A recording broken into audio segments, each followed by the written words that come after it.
사순절 첫 주일에 이사야 53장에 있는 말씀 가지고 고난의 신비, 이런 제목으로 함께 은혜를 받고자 합니다. 이스라엘 나라는 마치 오뚜기와도 같습니다. 쓰러지면 또 일어나고 쓰러지면 또 일어나는 그러한 나라입니다. 예수님 오시기 전 586년 바벨로니아 제국에 의해서 철저하게 멸망한 유다 왕국. 그러나 예레미야 선지자의 예언대로 70년 만에 그들은 자기들의 전통을 잃어버리지 아니하고 다시 예루살렘으로 귀환해서 성전을 건축하고 민족 공동체를 다시 세우는 그러한 쾌거를 이루게 됩니다. AD 70년 로마에 의해서 유다 왕국은 또 한 번 철저하게 패망합니다. 성전 무너지고 성벽도 무너지고 아주 철저하게 멸망하고 포로로 끌려가고 유대인들은 온 세계에 흩어져 버리고 말았습니다. 그러나 AD 70년에서 무려 1878년 만에 다시 그들은 나라를 세우게 됩니다. 그것이 1948년 5월 14일입니다. 우리 대한민국도 그때 8월 달에 현대 대한민국을 건국하는 그런 큰 일이 있었습니다. 그러므로 이스라엘 나라는 일어나고 또 일어나는 오뚜기 같은 나라입니다. 어떻게 이스라엘 민족이 이와 같이 오뚜기처럼 일어날 수가 있었을까? 그 원동력이 어디에 있는가? 그 누구나 다 아는 사실입니다. 시오니즘이라고 하는 그들의 꿈과 비전 때문인 것입니다. 시오니즘이 무엇이냐 하면은 시온을 사랑하고 시온이 회복된다고 하는 그들의 소망입니다. 시온은 하나님이 다스리는 나라를 시온이라 그럽니다. 그게 바로 이스라엘이죠. 하나님이 이스라엘을 다시 회복시킨다고 하는 약속이 성경에 있습니다. 그 약속이 성취되는 핵심은 다윗 같은 위대한 지도자가 나타나서 이스라엘 나라를 다시 명예롭게 위대하게 회복시킨다고 하는 희망인 것입니다. 메시아라고 하는 것은 구원자, 해방자 그런 뜻이 있습니다. 그런데 이것을 헬라 말로는 그리스도라 그럽니다. 그리스도. 이 메시아 대망 사상입니다. 시오니즘의 핵심은 메시아 대망 사상이죠. 그러므로 유대인들은 어디에서 살고 있든지 간에 그들의 의식 속에 또 무의식 속에 메시아를 대망하는 그런 기대와 꿈이 언제나 있었습니다. 예수님 당시에도 많은 유대인들이 메시아에 대한 기대를 가지고 있었습니다. 우리 예수님께서 예루살렘에 입성할 때에 나귀새끼 타고 입성할 때에 그 수많은 디아스포라들이 명절을 맞이해서 예루살렘으로 모여오고 또 예루살렘에서 오래전부터 살고 있던 바로 이 유대인들은 예수님을 맞이할 때 종려나무가지 흔들면서 호산나라고 외쳤습니다. 마태복음 21장 9절 말씀 읽습니다.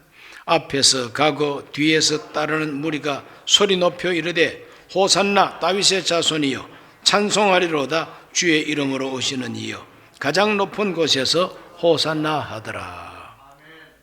성가대 지휘자가 이렇게 지휘하는 것처럼 찬송한 호산나가 아니고 이심전심으로 그냥 아무도 지휘하지 않아도 모두가 다 그냥 종려나무 가지를 흔들면서 호산나를 외칩니다. 다윗의 자손이여 하고 예수 그리스도가 메시아로 오신다는 기대를 가지고 있었다는 거죠. 어른들뿐만 아니라 어린아이까지도 메시아에 대한 기대를 가지고 있었습니다. 마태복음 21장 9절 말씀 15절 말씀 읽습니다. 대제사장들과 서기관들이 예수께서 하시는 이상한 일과 또 성전에서 소리질러 호산나 다윗의 자손이여 하는 어린이들을 보고 노했습니다. 어린 아이들도 성전에서 예수님을 바라보면서 호산나 다윗의 자손이여 그랬어요. 어른들, 아이들, 먼 나라에서 순례객으로 온 사람들 모두가 다 다윗의 자손을 기다립니다. 이것이 바로 메시아에 대한 기대였던 것입니다. 우리 예수님의 제자들 몽땅 다 유대인들이죠.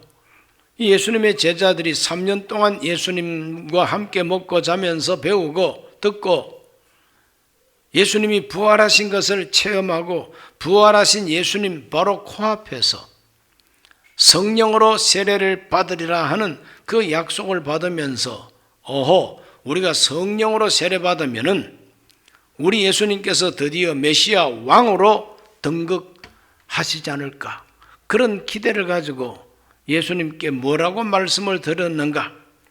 사도행전 1장 6절입니다. 그들이 모였을 때 예수께 여쭈어 이르되 주께서 이스라엘 나라를 회복하심이 이때니까 하고 물었다 그랬어요. 주께서 이스라엘 나라를 회복하심이, 그 이스라엘 나라 회복이 바로 시오니즘이요, 메시아 대망 사상입니다.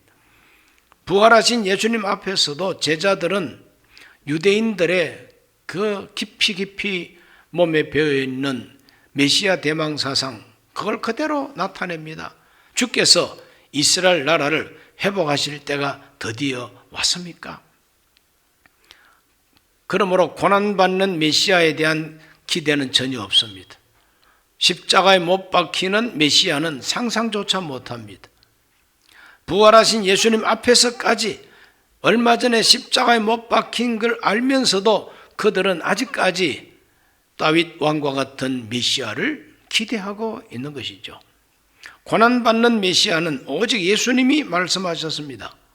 부활하신 예수님이 낙심하고 고향 찾아 내려가는 엠마오길의 두 제자를 만나셔서 그들에게 그리스도, 즉 메시아가 고난을 받고 영광에 들어가야 된다는 걸 성경을 읽어주면서 설명해 줬다고 그랬습니다. 누가복음 24장 26절과 27절입니다. 그리스도가 이런 고난을 받고 자기의 영광에 들어가야 할 것이 아니냐 하시고, 이에 모세와 모든 선지자의 글로 시작하여 모든 성경에 쓴 바 자기에 관한 것을 자세히 설명하시니라 그랬습니다. 우리 예수님은 그리스도 메시아는 반드시 고난을 받고 영광에 들어가야 된다는 것을 설명하셨습니다. 혼자 설명이 아니라 모세 글과 선지자의 글을 가지고 설명을 자세하게 했다 그랬습니다. 그러므로 고난받는 메시아에 대한 예언은 구약 성경에 도처에 있지만 가장 대표적인 그 예언의 말씀이 이사야 53장입니다. 이 이사야 53장 1절로 3절까지 다 같이 다시 한번 읽어보겠습니다. 우리가 전한 것을 누가 믿었느냐? 야훼의 팔이 누구에게 나타났느냐? 그는 주 앞에서 자라나기를 연한 순 같고 마른 땅에서 나온 뿌리 같았어. 고운 모양도 없고 풍채도 없은즉 우리가 보기에 흠모할 만한 아름다운 것이 없도다. 그는 멸시를 받아 사람들에게 버림을 받았으며 간고를 많이 겪었으며 질고를 아는 자라.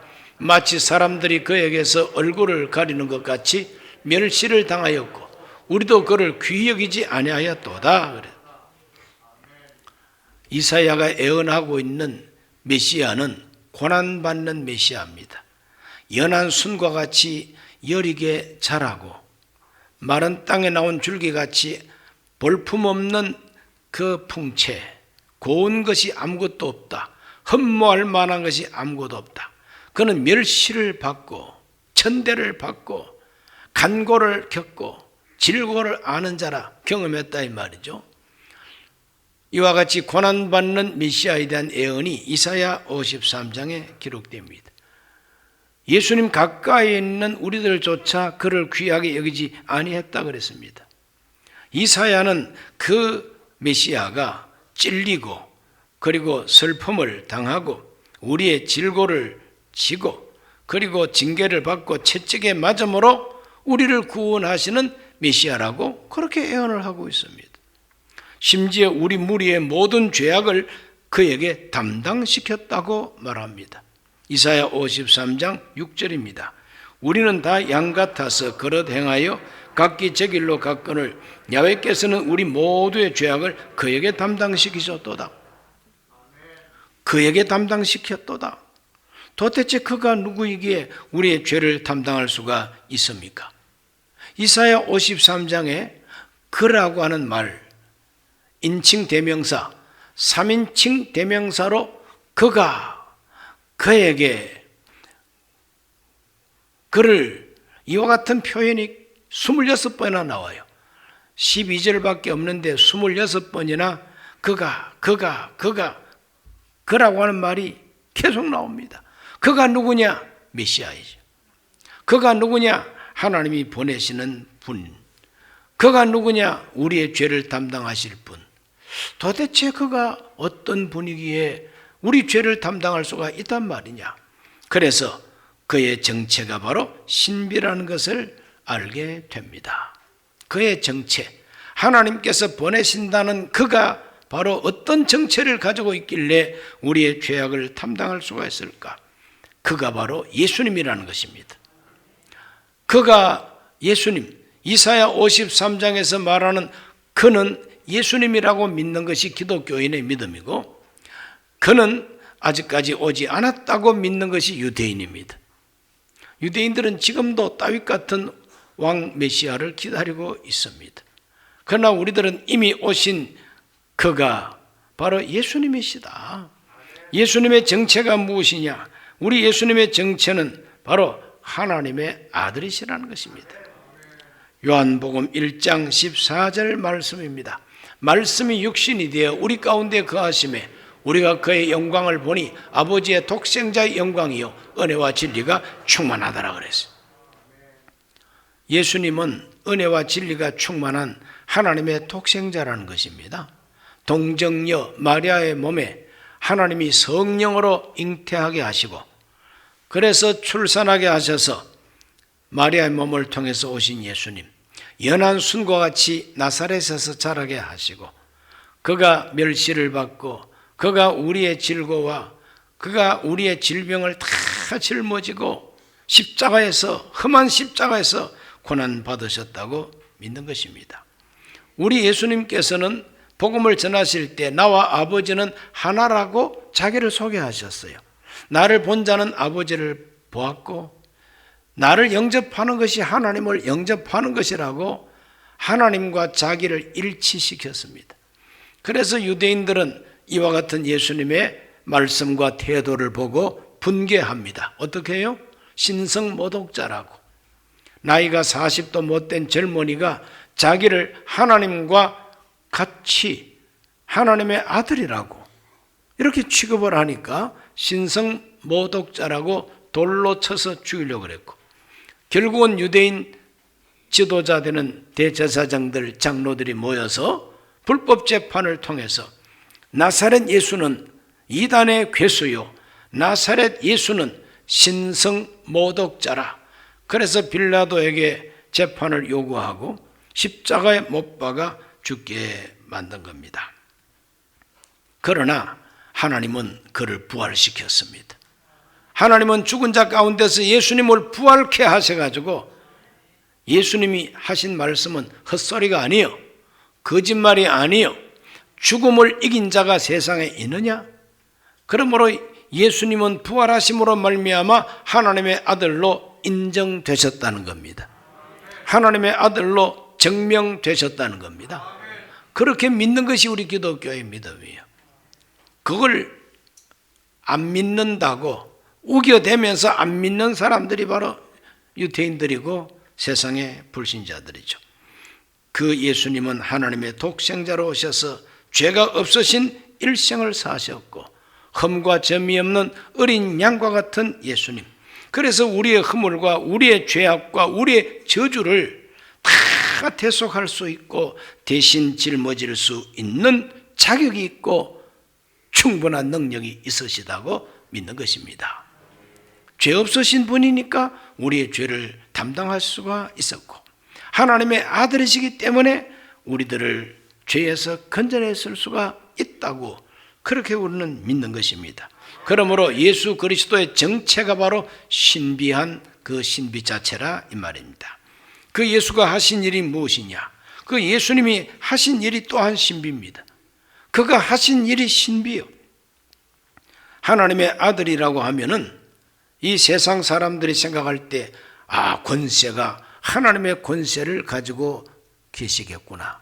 하나님의 아들이라면 하나님 권세와 능력을 가지고 이스라엘 나라를 회복하기가 참 쉽겠다. 제가 만약에 하나님의 아들이라도 내 조국 이스라엘을 로마로부터 해방시킨다고 하면은 그 독립전쟁할 것이 없어요.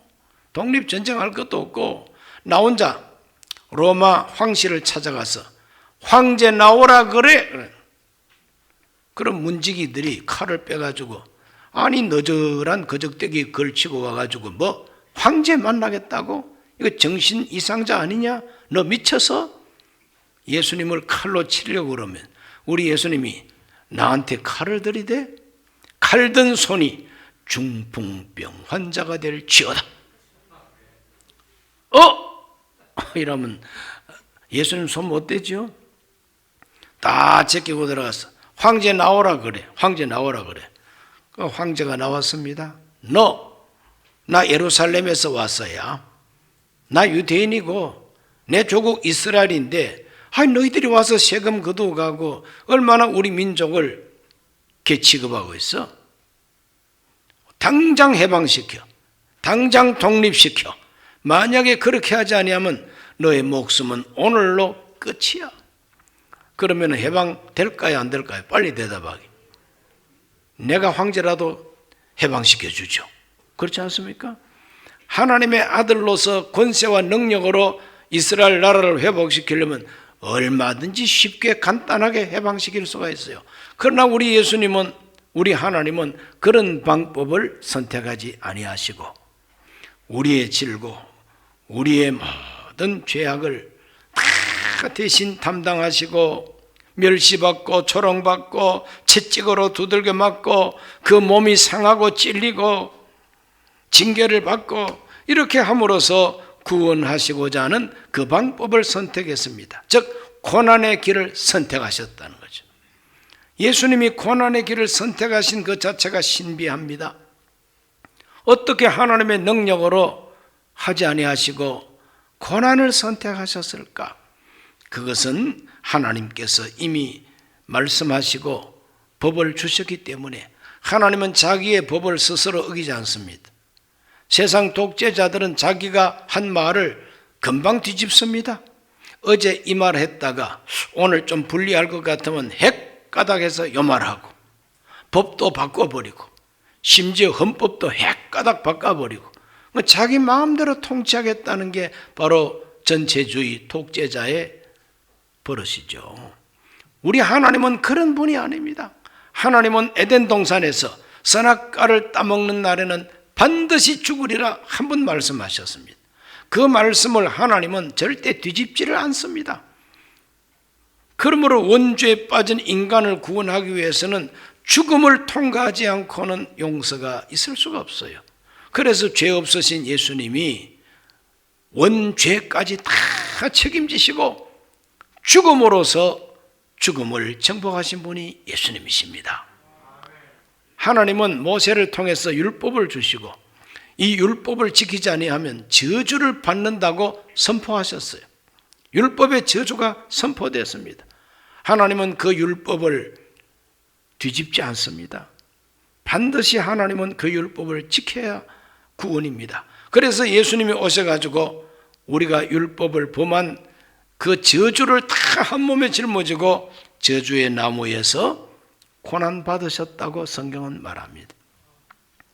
그가 우리 죄를 담당하셨다는 것은 바로 우리를 대신하셨다는 의미입니다.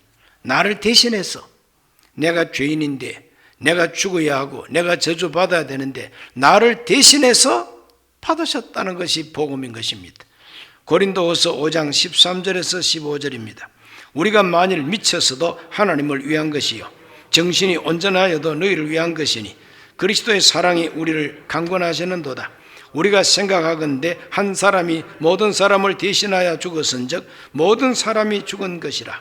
그가 모든 사람을 대신하여 죽으심은 살아있는 자들로 하여금 다시는 그들 자신을 위하여 살지 않고 오직 그들을 대신하여 죽었다가 다시 살아나신 이를 위하여 살게 하려 하심이라. 대신 죽은 것이 예수의 죽음이에요. 이것이 신비한 것입니다. 아니, 어떻게 그렇게 대신 죽기까지 하셨을까? 자기 생명 아깝지 않은 사람 어디 있습니까? 어떻게 대신해서 죽을 수가 있을까? 그건 바로 사랑 때문이라고 성경은 말하고 있습니다. 로마서 5장 8절에 이렇게 기록되어 있습니다. 우리가 아직 죄인 되었을 때에 그리스도께서 우리를 위하여 죽으심으로 하나님께서 우리에 대한 자기 사랑을 확정하셨느니라.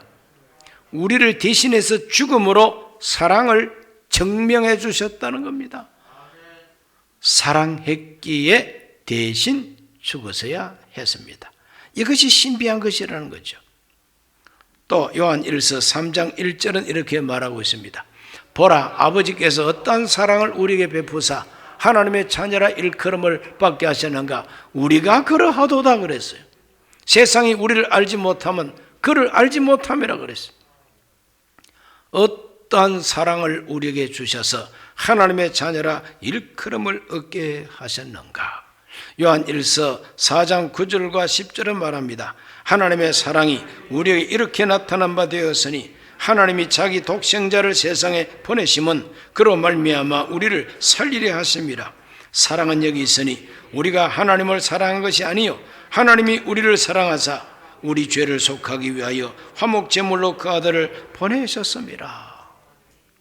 그리스도가 하신 일은 나를 대신해서 죽으신 일이요, 나를 대신해서 찔리고 나를 대신해서 그분이 상하시고 나를 대신해서 징계를 받으시고 나를 대신해서 나무 십자가에서 저주를 받은 바 되셨다.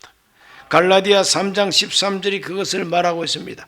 그리스도께서 우리를 위하여 저주를 받은 바 되사 율법의 저주에서 우리를 속량하셨으니 기록된 바 나무에 달린 자마다 저주 아래 있는 자라 하였습니다.